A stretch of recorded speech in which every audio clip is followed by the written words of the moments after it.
I'd gone to visit a friend in Florida, and I had some extra time, and they were at work, so I went to a local library, and I was sitting there and doing some reading and studying some things, and I got a phone call, and the person on the other end of the phone said, "Hi, Dr. Schiller. We kind of met before. Um, um, um, you saved my life the other day, and I wanted to thank you." And I was like, whoa, right? And he told me his name and he told me the circumstances. And what had happened was that I was at the gym where I was living in upstate New York. And I was standing there in the locker room after working out. I was talking to my friend David Simons, who's also a medical doctor. And we were just sitting there talking about things. And there was a man standing next to me who kind of just like fell into my arms and turned blue. And I sort of brought him to gently sit and lay down on the floor. And Dr. Simons and I looked at each other and we're like, okay. So we started doing CPR and resuscitating this guy. He wasn't breathing, his heart wasn't beating. Meanwhile, somebody called the emergency response, the Hutsala team. And within like 2 minutes, there was a paramedic there. And they got him on oxygen and they started doing the things they needed to do.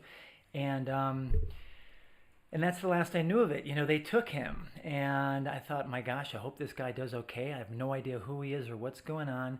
He was in his probably 50s and a little overweight, and what happened is he had a heart attack, and sure enough, he was able to get to the hospital really quickly. They were able to diagnose it almost immediately. They took him to the cardiac catheterization lab.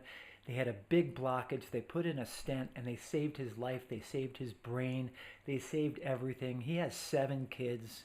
It's like it would have been a catastrophe, but they saved his life. And it was such a dramatic example of what's great about conventional medicine. And I think it's just so important to give attention to that. We're living in a time where there's a lot of polarization going on. And I certainly see it in my world that I've got people that come to me and I do an integration of conventional medicine and natural medicine. And see people who come to me or people in my community who refuse to go to a doctor. They refuse to think about anything. I'm not quite sure what the criteria is, but if there's something that seems like it comes from a scientific point of view, it must be bad.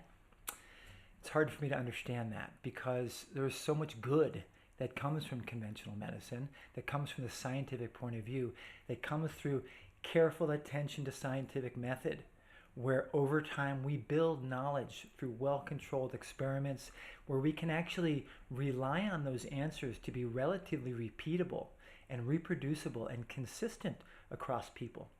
And of course, conventional medicine is not perfect. There's all sorts of ways that people are hurt in the conventional medicine context, and there's ways that sometimes that's because the therapeutics themselves that just aren't perfect and they have potential negative effects. And sometimes it's because a doctor doesn't know the limitations of their own thought process. And to me, that's the real issue, is knowing when to use the right tool and knowing when to understand that, okay, we don't have an answer through the scientific method, so let's think more broadly. Let's continue to have a level-headed thought process about risk and benefit for everything you might do or not do. It's so important to think that way, to think what's the best evidence we've got that can guide decision making. But especially for chronic problems and pain problems, the magic bullets, so to speak, of conventional medicine so often fail.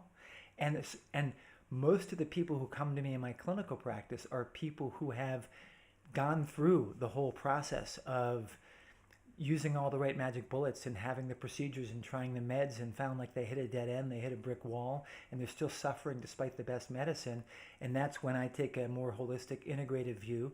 And we don't throw out the baby with the bathwater.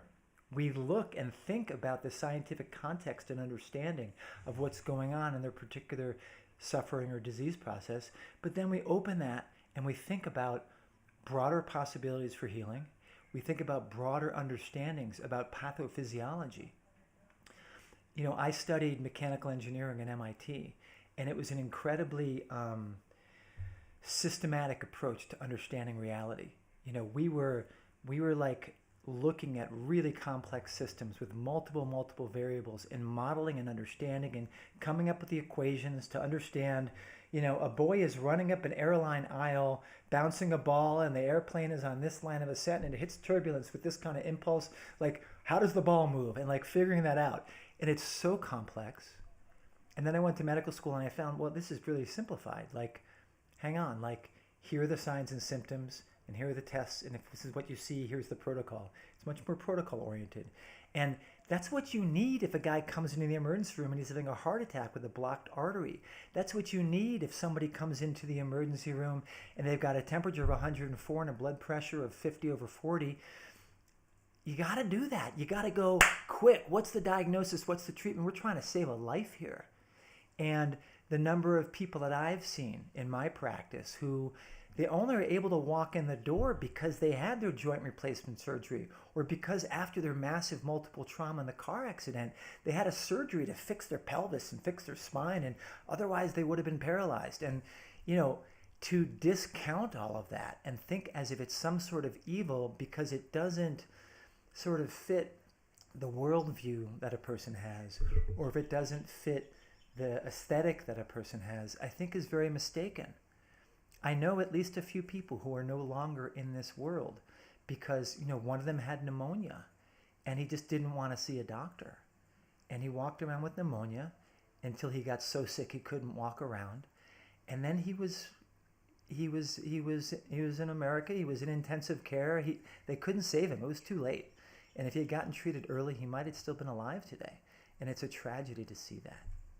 So what I'm suggesting to you, whatever is going on for you, the invitation, my view, coming from the inside of conventional medicine and then the inside of natural medicine, and having integrated these things for a couple of decades, is that don't think either or.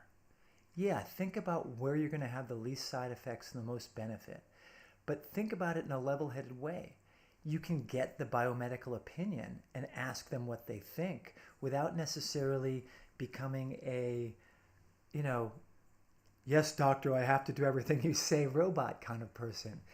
And you can be open-minded and be interested in holistic thought and natural healing and mobilizing your natural internal healing process without being so open-minded that your brain falls out, and while continuing to think critically about, okay, so there's this provider who says they can put their hands on me and shift everything from the inside out energetically, kinesthetically, with some sort of natural biochemical treatment or nutritional treatment. Great, that sounds interesting. But what's the alternative to that? And what's going to be the best thing for me if I think truly holistically? Because truly holistic medicine integrates conventional, natural, all the different points of view. It's really about, let me understand things as clearly as possible. Let me take the best course of action so that you can make the best choices for yourself. So I'm here to help with that. I do that through online education, which you'll find on Facebook and my blog and my YouTube channel and emails that I send out. And I do that through one-on-one consultation, and I do that through group training programs for people who have chronic pain and illness, who want to do the things they can do to mobilize their inner healer. So if that kind of approach sounds interesting to you, I encourage you to join my email community. The link for that will be in the comments below. And I hope this has been interesting to you. I hope that you never have to go to the hospital. I hope that you do well and you feel good and that life is good for you. And so please, if you found this interesting, if you want to help people who have various kinds of chronic pain and illness, please share this video and be in touch. If you can't find that link below, just send me a PM and I'll get you connected. All right, wishing you all the best. I'm Andrew David Schiller. Thanks a lot.